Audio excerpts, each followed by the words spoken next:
All right, what's up, AP Euro? So I know we're getting down to the end here. I thought I would try to put a bunch of the information into a couple videos to help you get ready for the test. So let's do this thing.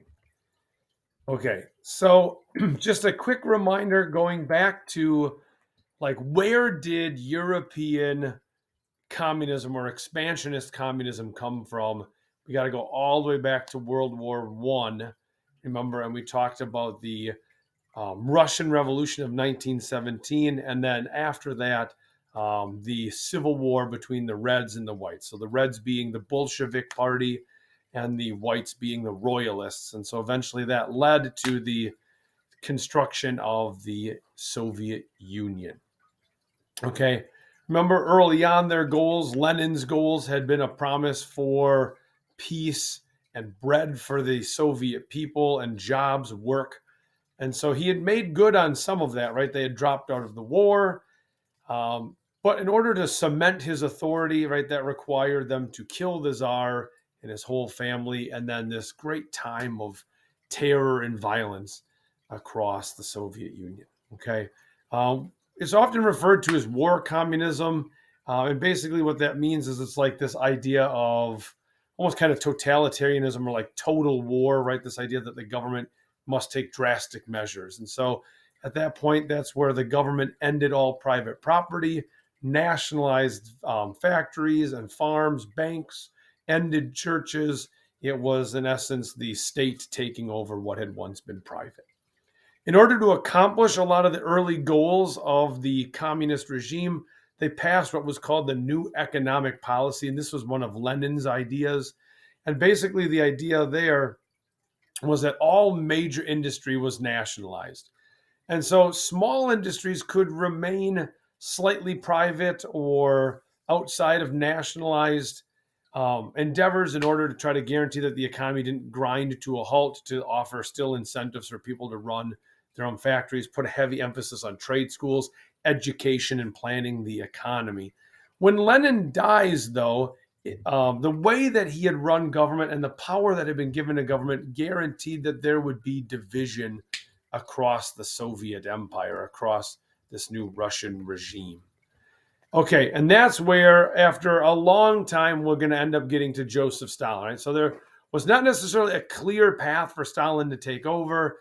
But when he takes over power, it becomes clear that he's going to earn his name of Stalin, right? Man of power, or the man of steel. Okay, and so his idea was to expand communism globally, right? To have this global revolution, but it couldn't happen right away. What had to happen first was socialism in one country. So long-term goal was expansion of communism, but early on, then that meant that inside the Soviet Union there had to be a clear reformation of policies, and so 5-year plans were really kind of his first way of tackling this. And so basically, what the 5-year plans issued was government would control basically all economic decisions. So ownership over production, a planned economy, greater emphasis placed on heavy industries, really looking at steel production as kind of their top, expanding electricity and developing their electrical capabilities as well. I mean, as a nation, they were super far behind. And when we talk about like focusing on heavy industry, I mean, we're literally talking about scrap metal drives, people like melting down old tools, silverware. I mean, like this is sadly such a revelation of how far behind the Soviet Union really was. A major part of these 5-year plans, and probably the saddest part really, was the collectivization of farming or agriculture. And so what they did is they took these massive tracts of land. And again, think about how Russia 100 years earlier was mainly owned by these extremely wealthy landowners with thousands of serfs working for them. Well, that land is now being nationalized and then repurposed into what they called co-op farms. So imagine farms the size of like a county, and then people being assigned to work these farms. The downer is people who refused to work at the co-ops were often imprisoned, killed, sent to gulags or work programs. Also, they were way underprovided for, and so at least 3 million people died of horrible working conditions and starvation. Um, and what's crazy, or like I guess what's sad about this time period, is it would have been viewed as like the safer choice to go work on one of these massive collective farms, even though there was all this harsh treatment and poor conditions, because at least you'd probably have food and housing as opposed to what would have been happening in other parts of, like, Western Europe recovering from, the Great Depression. And so that was a selling point, was like, it might be bad here, but you could be starving to death in America during the Great Depression. Another feature of Stalin's regime, a sad feature, was the purges. Any major political rivals were killed or arrested. The biggest factor here actually was a purge of the military, which would have absolutely dire consequences for the Soviet Union later on during World War II, when they had very poor training and a very limited, undereducated officer corps, because all the good leaders had been killed off in fear of coups during this purge. Okay, so going to look then after World War II. So we're going to follow then on through the war. So the war is over. The Soviet Union is on the victorious side. And to be fair, the Soviet Union fought bravely during the Second World War. They were massively influential in the European theater. And so I show this comparison of these couple pictures here. And I said, why would this cause fear amongst the Western allies? So I'm showing some Western and Central German cities.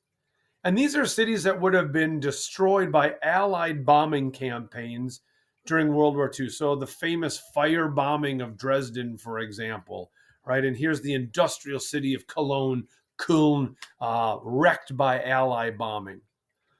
And the reason why I bring this up is because if you think about it, after the war is done, Germany is going to be in a very tough spot.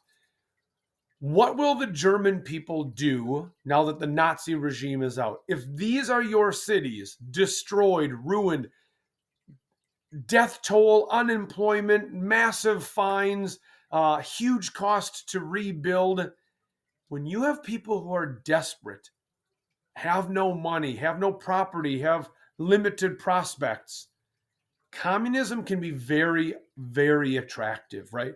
Because in essence, what the communist state or the Soviet Union would offer was really a government-run cleanup, a planned or a nationalized economy, and a job for all. And that would have sounded pretty darn sexy, pretty attractive to a lot of Germans who had been, wearied by over a decade of Nazism. So America really, and its allies, the free Western societies of Europe, the pro-capitalist, pro-democratic side of things, really have an uphill fight here, because how do you then get people who once upon a time were the ones cowering in fear of your carpet bombing of these cities, and now win them over to your political camp, your economic camp? I'll get to the answer to that in a little bit.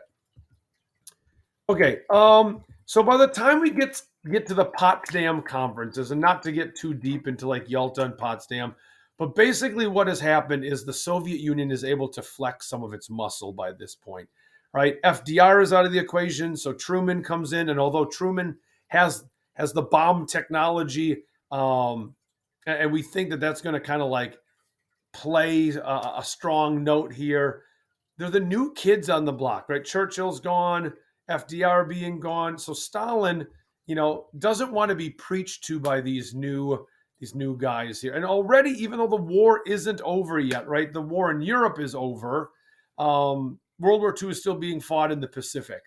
And so the question really is, how is this war going to end? I mean, the Soviet Union liberated most of Eastern Europe. They liberated Berlin. That's going to cause a huge headache. Thank you, Eisenhower, for letting the Soviet Union take Berlin, because it's going to create this political nightmare. And so what eventually will be agreed upon is that both Germany and Berlin will be cut into spheres of influence, in essence, right? So you'll have zones for the British, French, and Americans, Berlin itself will be cut. It is the dumbest plan. I mean, it really is. So inside the Soviet sphere of Germany, then you're going to have Berlin, which has half of the city being free, but free well embedded into this lobe of a Soviet sphere of Germany. So easily cut off and intimidated. Really dumb idea. And so you can kind of imagine the setup of what's happening here, right? In the East, you've got the quote unquote Iron Curtain growing, the heavily influenced area under the Soviet occupation at the end of the war, huge police states. You have the KGB spying and manipulating people. The Soviet Union has built up this massive war chest of weapons during World War II, and they will continue by pursuing the A bomb and then eventually the H bomb. You have these conflicting ideas of economies, and to be fair, communism would have looked extremely exciting to the downtrodden of Europe, and so this was really growing into quite the problem indeed. With this context, America, and I'm only talking about the United States here because the Cold War, we have to be honest, was a global reality, but it really was Europe's Soviet Union against the Western parts of Europe under the shadow or in the alliance, connection, brotherhood with America. So Harry Truman passes the Truman Doctrine, and I guess at the minimum, the way to understand it is anywhere around the world where free people are resisting communism, we will be there to support. All right, so civil war in Greece, with the possible context of expansion of Soviet ideologies, America will be there. All right, pumping in money, supplying guns, making sure that neighbor states are able to check the progress of any potential expansion. All right, back to that idea of rebuilding Europe. How do you make communism less sexy? Well, you doll up capitalism. And that's what the Marshall Plan was. The Marshall Plan was literally America buying friends. That's truly what it comes down to. The European Recovery Program, as it was sold as, was the idea that the United States would provide aid to any European nation that would accept the money. All right, and the idea there was to try to help Europeans right away rebuild after World War II in order to try to prevent hunger, poverty, massive unemployment, suffering of the people. Because let's be honest, those are the gateways to getting people to be desperate enough to accept Soviet-style communism. So $13+ billion go pouring into Europe. Money that was offered to all states. However, states that were occupied by the Red Army were forced to reject that money. It was Stalin's way of making it look like everything was fine, everything was all right. Now, if we move later that year, the famous Berlin blockade, the idea behind the blockade was to try to cut off Western supplies and logistics to the people of Berlin. Remember that stupid idea where Berlin is like embedded way deep in Soviet East Germany? And Stalin's gamble was that the West would sell out. They wouldn't know what to do, and they would allow Berlin to suffer and wither and eventually come crawling to the Soviet Union.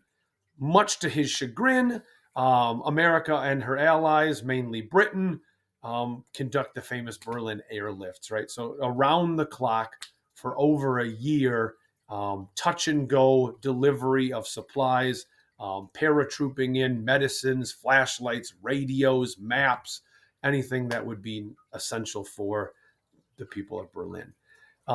In the context of the Cold War, we're also notice a massive escalation of the arms race. Right? So the Soviet Union, it was believed would be a decade behind America. So in 1945, we used 2 atomic bombs on Japan, and we thought that we would have at least a decade of nuclear supremacy. It lasted all of 4 years. 3.5 years later, the Soviet Union detonate their first A bomb. We then detonate an H bomb, and within 3 years, the Soviet Union also had hydrogen bombs as well. So the supremacy was not there. The other thing is this growing arms race then meant that you had kind of this concept of assured annihilation or assured mass destruction. And so one way to potentially avoid a World War III or potentially a nuclear escalation of a conflict was by creating new alliance systems. And so NATO was chartered in 1949. And what's insane is now here we are in 2022 talking about NATO more than we've talked about in the last several decades, truthfully, right? NATO is still relevant, which is why I put down here soon Sweden and Finland. Ukraine would dream of being in NATO, although I don't think that will happen. And the idea there is really the most powerful concept is found in Article 5, which basically states that an attack upon one is an attack upon all. If the Soviet Union were crazy enough to invade a nation of Eastern Europe or expand into Central Europe, it would then trigger Article 5, and the United States would be there to back them up. Not to be outdone, the Soviet Union later formalized the Eastern Bloc into the official Warsaw Pact, and then would try to expand that membership later to places like North Korea, Vietnam, although never actually Warsaw Pact members. They certainly were under a Soviet alliance structure or a growing fraternity of socialist states. And so I just threw this slide in there just to kind of show the relevance that still exists yet today.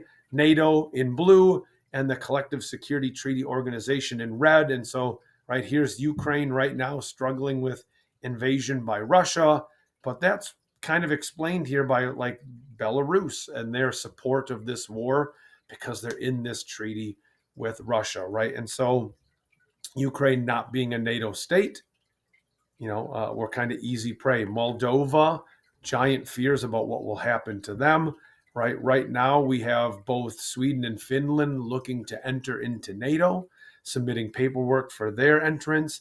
And so these alliance structures, this geopolitical reality on the map, still heavily factoring in. All right, let's pick up the pace a little bit here. Joseph Stalin will die in 1953. All right, and so the things that we attributed to Joseph Stalin and his leadership, right, was this hard line, iron-handed, totalitarian state, right? Dictatorial power in the man of Stalin, not really in the party, but in him. And in order to continue to embolden or hold on to that power, it required the usage of terror, right? We talked about the purges before, the usage of the gulags, sending people away to these prisons to be worked to death, sent off to Siberia to never be seen again. His major focus on heavy industry. Well, when he dies, Nikita Khrushchev will take over as Soviet premier, and thus begins an era of what we know as De-Stalinization. And instead of all power in one man, we see shared power in the Communist Party and a growing influence of the Politburo.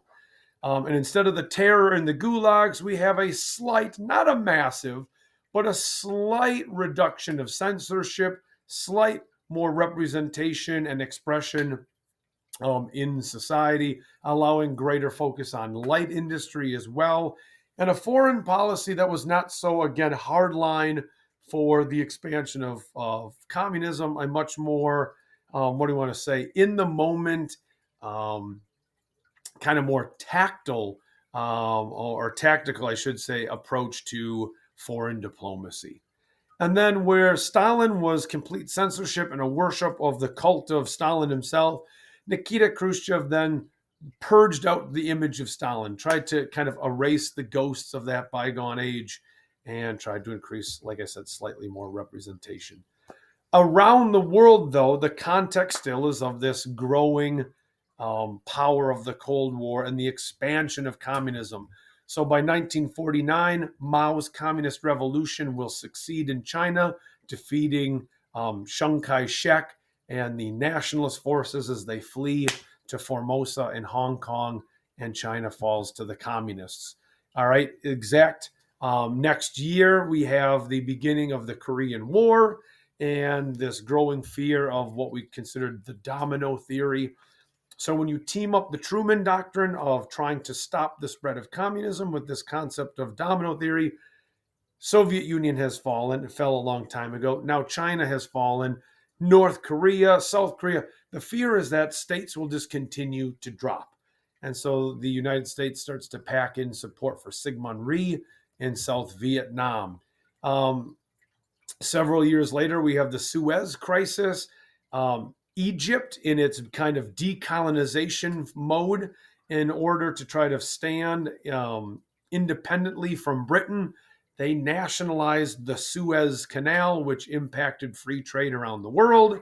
And so, American ally Israel decides that they will invade um, into Egypt, thus bringing this very close flashpoint to the Soviet Union backing Egypt and Britain, France, and America backing Israel. And so it looked like potentially war might, blow up in the Holy Lands. Free Radio Europe, I've just put this here because it represents the growing need to continue not just propaganda, but free media because of the censorship in the Eastern Bloc. We used technology to communicate long wave radios. And so during that Berlin airlift and beyond, right, one of our attempts was to try to get as much radio technology deep into Eastern Europe so that they could hear that they weren't alone, right, that they hadn't been forgotten by the West and the free democracies. All right, so let's look at some examples then of states that tried to stand up for themselves. So in 1956, notice contextually how close in time this is to Stalin's death, right? So 2.5 years after the death of Stalin, in this age of de-Stalinization under Nikita Khrushchev, Hungary witnesses an uprising, right? Intellectuals and students protest, agitate for free elections, free speech, less censorship, a multi-party political system, and they were hoping that Western nations would come in and support them in their hours of need. America, too really concerned for outright war or confrontation in Europe, they backed off. And the big fear was that if we moved into Hungary to support the uprisings there, that might force the Soviet Union's hand into taking Berlin and taking our connection to Eastern Europe, which would be detrimental. I mean, it would be horrible. So we have some images of it. Prime Minister Nagy took over the government, but sadly he'll be executed not there long after as a traitor. 1957, a huge propaganda victory for the Soviet Union. They launched the first man-created satellite. And so a lot of people in the West, in America, this was a major blow to the ego, right? We had gone from supremacy in technology during World War II and things like the A-bomb and the H-bomb, and now it actually looked like we were falling behind. And if we were losing the race to have a satellite, would we lose the race for satellite defenses, the race to the moon? Would they eventually be dropping bombs on us from outer space? It was a massive blow. And eventually this would convince people like JFK only 3-4 years later to then outline this idea that we would put a man on the moon, right? So there begins the great space race, culminating with America on the moon.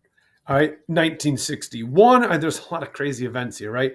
The Berlin Wall goes up. The Soviet Union's goal with putting up the Berlin Wall was not to keep the West out, but was to keep the East Berliners trapped inside of their city, right? Too many people were trying to sneak out or emigrate out of the Soviet-occupied Berlin, and that was bad for PR, and so they shut it down and locked down the city. It's almost like, I guess metaphorically, a large prison.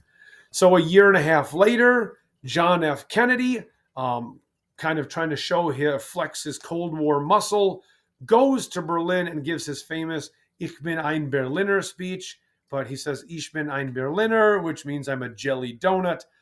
But behind the chuckle, there was a warm understanding that America was trying to show some solidarity with those trapped in the East, right? That they weren't forgotten. All right, as a growing consolation to the Soviet Union, problems were brewing inside of Cuba. All right, so Fidel Castro eventually pushes to take over Cuba, and he succeeds, and he knocks out Juan Baptista, who was an American-backed dictator there, very pro-business. And so we have a new unstable regime under Castro. Now, to be fair, Castro had asked for American support and endorsement obviously we're not going to endorse the guy that knocked out a pro-business dictator of ours. And so we say no.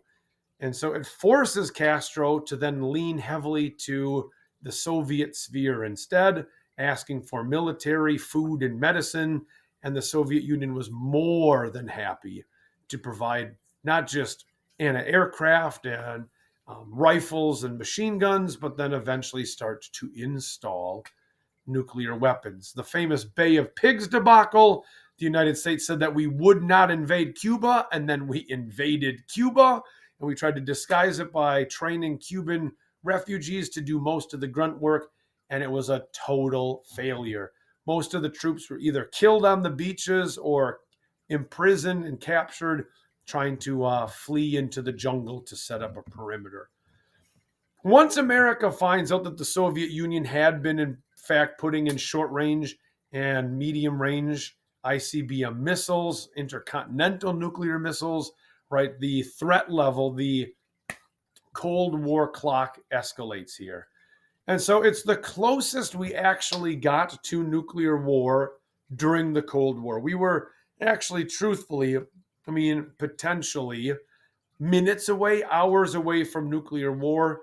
We had around the clock B-52 flights flying just outside of Cuban airspace. So at the moment's need, we could go in and pulverize the missiles before they became functional. In the end, back channel diplomacy won the day. We agreed to take Jupiter missiles out of Turkey if they would take missiles out of Cuba. And so crisis was averted. Truthfully, though, from a historical standpoint, it actually stands as a political and a geopolitical victory for the Soviet Union, as they kind of put the United States, at least temporarily, in check. Okay. Continuing on, the Vietnam War had technically already started before that. Already in the 1950s, Ho Chi Minh was beginning a decolonization war against French occupying forces in Vietnam.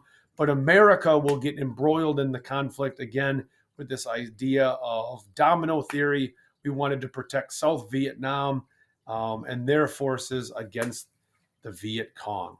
All right, other areas where America saw possibly a growing chance for resistance to communism, some Eastern Bloc states resisted. And so the famous Prague Spring of 1968, led by Dubček in the Czech Republic, students and intellectuals again pushing for free speech, press, a release of prisoners, what Dubček called communism with a human face.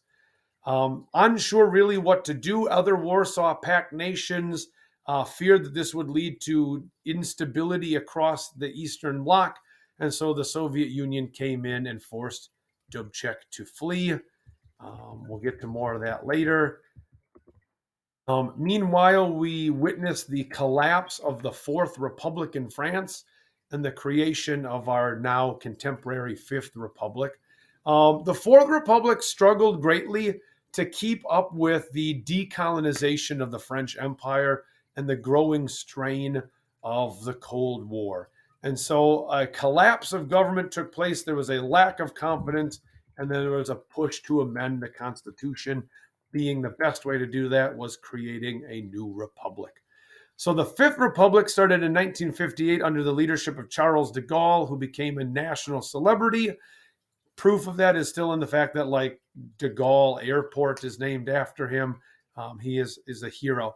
Now, de Gaulle was already a hero in French lore by this point because of his great resistance during the Nazi assault on France and his willingness to lead the resistance against the Nazi forces as the Allies took back Europe.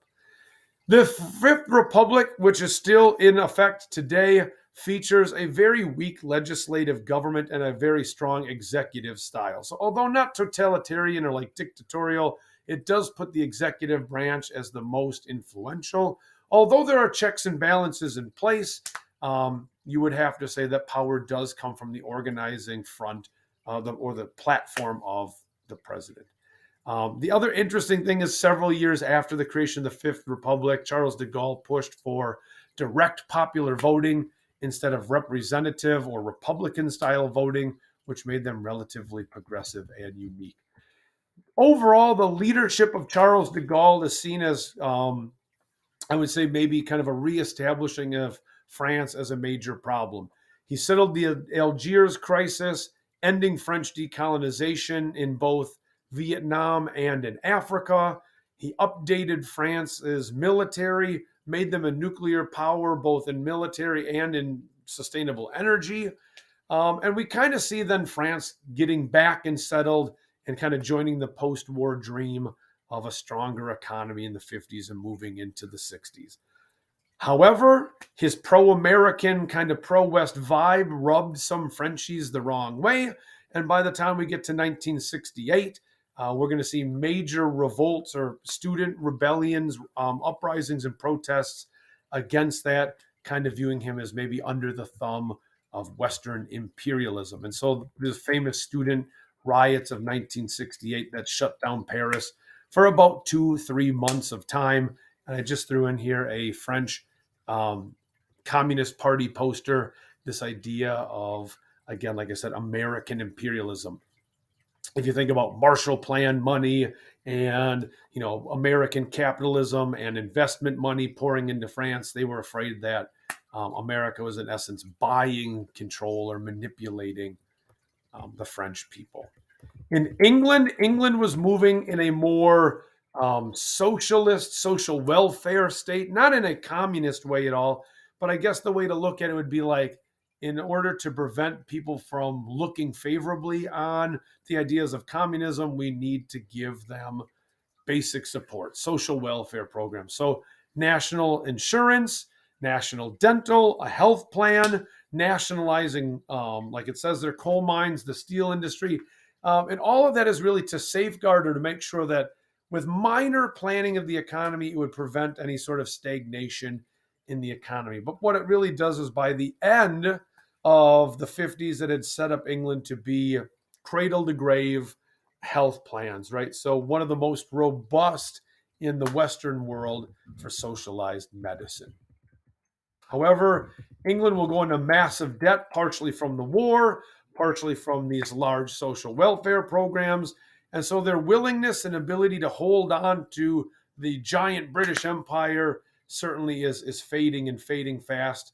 And so, as you can see listed there, the empire is imploding, right? India goes in 1947, Palestine the following year, the creation of Israel in that same year, and then eventually places like Kenya and Africa being handed over as a result of violent uprisings across the colonies. And what was happening in Germany? In Germany, it was split into two halves. You had West Germany and East Germany. And in the West, Free Germany, or the Republic of Germany, was ruled by Adenauer. And so he was a Christian Democrat, very pro-Western, pro-American. They call it the economic miracle. A place that had been absolutely bombed out and destroyed was able to magically grow into this great industrial capitalist power of Europe. A lot of that had to do with its close business ties with the West.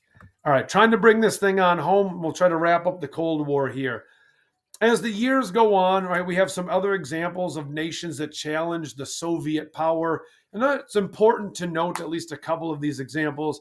So Poland, again, you'll notice in 1956, the same general time period as we saw uprisings in Hungary.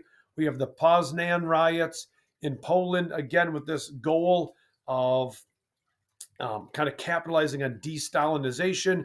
And what's interesting is in Poland, we notice that Catholicism is a major unifying factor. That'll be true in parts of the Czech uprisings as well. And so their Catholic agricultural heritage leads them to organize or unionize around those ideas. To really help embolden that, in 1978, a Polish cardinal is made Pope John Paul II, giving great pride and solidarity to those in Poland, which then is highlighted in the 80s by the leadership of Lech Walesa, who created the Solidarity Union in Poland, which gave workers enough power to really start agitating for Polish autonomy within the Soviet Empire, and eventually would start to lead towards autonomy for the Polish state, right? Giving them more self-control within the Polish Communist Party itself. So back in the Soviet Union and in Russia, what was happening was the leadership would switch again to several different premiers: Leonid Brezhnev and his invasion of the Soviet Union, Andropov. But really the big name is going to be Mikhail Gorbachev. Gorbachev, by the 80s, looked at the Soviet Union and could understand that the Soviet Union was in a bad place. There was too much overspending, too harsh control over the economy. The rest of the world was starting to thrive. The 80s were starting to boom after the slow economy of the 70s, and Russia was falling behind. And so he began this war on waste. He tried to stop alcohol abuse, stop the violence in society, and he had two major reform plans. The first one is perestroika. Perestroika means restructuring. And basically, he was looking for more private business in the economy and a restructuring of the political regime to add more departments or bureaus to try to, divide out the power of the government so it wasn't all found in one easy to manipulate office or person. Glasnost was his other idea, which means openness. And what he meant there was more freedoms, like freedoms of expression, press, and speech. It's often seen by historians that Gorbachev's reforms were starting to lead to at least the idea of maybe flirting with greater democracy in the Soviet sphere and potentially a weakening of Soviet leadership, which would have damaging repercussions with the empire in Eastern Europe as nations started to challenge the Soviet Union's willingness to stop revolutions or revolts. So by 1989, we have the famous Reagan speech asking Gorbachev to tear down the wall, which eventually will happen and will lead to the reunification of Germany. Also in 1989, the year of the revolutions, we have the Velvet Revolution in Czechoslovakia. In the Czech Republic, students and intellectuals were pushing for power share with the government, which means a multi-partied system. Massive strikes using the Catholic Mass as a way of bringing the people of the country together, and students across the country using the universities as a platform to speak and protest and also to not work. Eventually led to successful sharing of power and I guess a challenging of Soviet authority. In Romania, massive protests as well. However, their pro-Soviet dictator Ceausescu, before he flies away on his helicopter, will crack down on demonstrations by killing thousands of protesters in the street. It all really starts to collapse, though, by 1991. Gorbachev's reform had really limited the Soviet Union's power-playing position. A former colleague of his, Boris Yeltsin, starts to make promises that if he takes over the power of Russia, he will take Russia out of the Soviet Union itself. So the creators of this union of socialist states would then drop out. Gorbachev goes on a vacation, and a hardline coup of strong communist hardliners tries to take over the government. Counter protest in the street try to stop the coup. And then we see this famous image of Boris Yeltsin standing on top of a tank in front of the parliament, encouraging everyone to resist the coup, which eventually they do. And upon its failure, we notice the collapse of the Soviet Union, right? The sphere will end. And that brings us to the end of the Cold War. Right? Our last topic looks more at some of the larger themes of the 20th century and then brings us into the modern age of art, culture, and kind of wrapping it up with a look at the European Union. All right, guys, I know it's a lot of information, but I didn't know if we'd get to it in class, and so I figured we'd give it to you in one easy to pause installation. All right, good luck, guys.